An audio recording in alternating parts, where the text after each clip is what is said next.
Howdy y'all, Joe Hills here, recording as I always do in Nashville, Tennessee, and as you can tell, I have continued work on my bookstore and not in fact mown it down and thrown it around in order to found a Top Gun tower. I have not decided to lay it low that I might go and create a pierogi sandwich plate. Actually, I don't think you can make pierogi sandwiches, or you wouldn't, unless you consider the pierogi itself to be the sandwich, or if you have really bad taste and just took a pierogi and put it on 2 slices of bread. But anyway, enough about food from my childhood. Let us go inside and see what we've accomplished. Not much.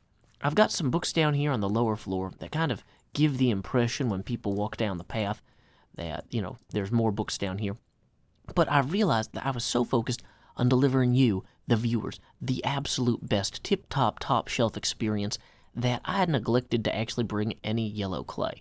I also neglected to bring any of this brown clay, but the problem with that is, or the salvation solution to that, is that these books wouldn't be visible at all from this side. So I'm not too worried there, but I do want to get these yellow books in, because those will be visible as people walk past here. I'm also going to have to generally drive these books further into the ground, or possibly make this ravine deeper and darker, but it'll be interesting. So, where are we? We are standing in front of a store with nearly empty pockets. I have my inventory pretty much clear so that I can run back to my base, grab what yellow clay I have hidden there. I'm kind of curious if the fastest way to ender pearl up to the top here is to ender pearl into the spine of this thing. That seems like a good start. Yeah, so this took us to the top of the spine at least. I'd really prefer to not fly around when I'm just making normal trips back and forth grabbing material, because flying up here is a good way to smack your head really hard into the ceiling. So, most Boeing 747s don't fly indoors either, and those engineers, they put a lot of work into this. They think a lot about the problems that they have to solve, and maybe I should take advantage of their labor and not fly indoors as well. That's just a quick thought about how to steal intellectual property from the Boeing Corporation. If you have more thoughts about how to steal from the Boeing Corporation, feel free to share them in the comments below. I was thinking, this might be a criminal conspiracy at this point. Don't actually post real suggestions. This is a joke. .jpg. Anyway, where were we going? Back to my base. Time skip. Here's yellow wool. Do I only have yellow glazed terracotta? No, here it is, yellow terracotta. That's what I was looking for. Moonrise under an open sky. It's so funny how... Oh, yeah, I just remembered that I have a terrible platform I built here to take good shots of the house. That is now ruining my good shot of the house. Dang it. Sometimes present Joe just wants to live in the moment and appreciate a beautiful moonrise over the bay. But then he remembers that past Joe did something and then never cleaned it up. So we are going to quickly clean that up right now. There is no reason to leave that there. I thought maybe if I go over here, I can get some dramatic shots of the death house for an upcoming video opening. And then I got here and I was like, this is kind of nice because it has the castle in the background and it has the house in it, but really, there's better angles to shoot this from. And so then I don't think I ended up using it, and now I'm just throwing garbage into the bay, because that makes me an even worse person than a lazy person. So we're going to have to go jump into the water and quickly retrieve that as well. But you know what? That's okay. That is what we do. We make a mess, and we clean it up. So here we are, underwater, the moon above, unseen, the ground below, squishy, kind of soft. Oh, hey, there's the moon again. Now we can appreciate it guilt-free. Thank you, moon. Once more you rise, and once more we fly toward whatever it is we're supposed to be doing, which was something about bookshelves. Oh, yeah. Let's go over there and do the bookshelf thing I was doing. One of the funny things about playing on a server is sometimes you just run into something, and you're like, who would build this? What? Is this like an AFK box? Is this an art piece? What is it? And there's a label that tells me that this is a sign. And I don't know if that means that this entire piece is a sign and it signifies some sort of new age of revelation and prosperity, or if only the sign in front of it is a sign, which might also signify something important. And furthermore, I don't even remember if I made this. I might have made, or somebody else might have been inside of here, and then I put the sign there. I don't know. This is another case where, like, past Joe and future Joe and present Joe are all out of alignment. But you know what? Scar had wanted us to start cleaning up stuff around the top side of the communal area anyway. So since I might or might not be responsible for this, I'm just going to claim full responsibility for this and then destroy it. Now, I'm not going to claim responsibility in the way that, like, I'm like, oh, this is possibly artistic, so it must have been me because I'm the only artistic person. But I will claim responsibility and say, like, Scar asked people to clean things up, and here's something that I'm capable of cleaning. I have a Silk Touch pickaxe, which uniquely makes me well-suited for resolving this issue, and I'm still on fire. Being on fire for a long time takes a while. It's not my favorite. Now, theoretically, while I'm here, I should also kind of clean up some other stuff, like this mine entrance that goes nowhere now. Oh, okay. But you know what? I think there's somebody living down. Yes, there was. It was called My Terror. Okay, you know what is a great time to work on things above ground is not at now.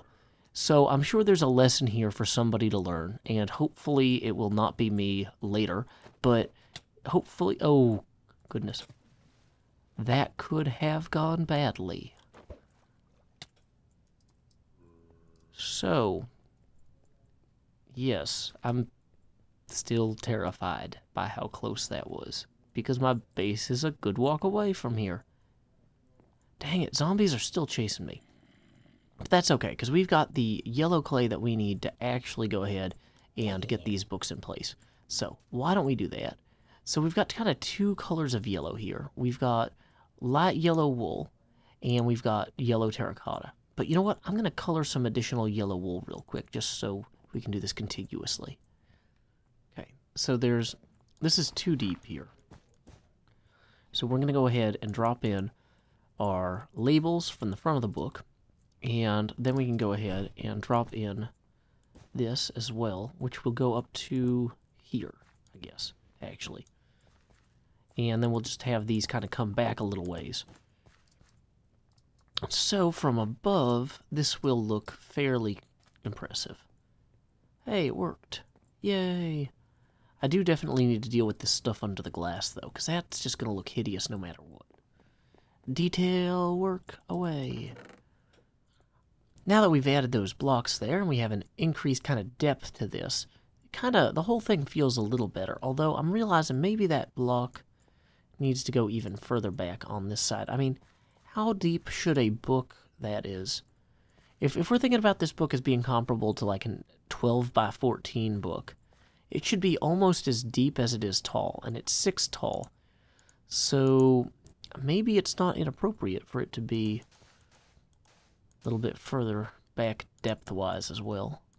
I know that we've got one extra block there, but you know what? I'm out of blue concrete powder for the moment, so we're just going to see how it generally looks from back here. I'm more worried about how the top looks than the bottom. And yeah, that is definitely better. Now, once we get a real wooden floor at the bottom there, that'll also look a lot nicer. And oh yeah, I'm realizing again that the dark oak here kind of fights with Scar's dark oak, and I don't have the spruce that I need to get that fixed at the moment. Let's run and grab some dark oak real quick. Time skip. Okay, so from up here, you know, this looks kind of like a bookshelf already, although the tops of the books missing on some of these is way more obvious from up in the sky. I figure, though, that once we come back around here and switch this over to spruce, we're going to see a much better experience across the board. Get it, board? But what I'm thinking, too, is I might leave the further back planks as still the dark oak, just because that kind of gives a little bit of depth and shadow to the bookshelf there. It kind of makes it look like the books that are further recessed are like this is a difference in the amount of light getting here. It's shadowed by the other books. Or at least that's kind of how I'm thinking of it. So that might be completely not viable. But we'll figure it out. Anyway, so let's go ahead and just tap a little bit along the sides here as well. Whoops. Can I get up this way? Yay, I can. So now we'll ender pearl to that tree. Uh-oh, I missed the tree. And almost hit the creeper. Ender pearl and back before the creeper notices me. And I got close. Plot 12. Where's plot 12? I feel like I'm somewhere near my shop. Let's just go up here. Is this it? Hey! Can't tell if this is a really bad path. Yes, or something. But yeah, there it is. It looks a little bit better already. Definitely need to vary the wood on the sides so it's not just strappy. But yeah, that's a lot closer to the actual bookshelf that, you know, you're going to see in your day-to-day Minecraft experience. So, I'm pleased about that. Anyway, my time is up for today. I've got to get back to work, but until next time, y'all, this is Joe Hills from Nashville, Tennessee. Keep adventuring.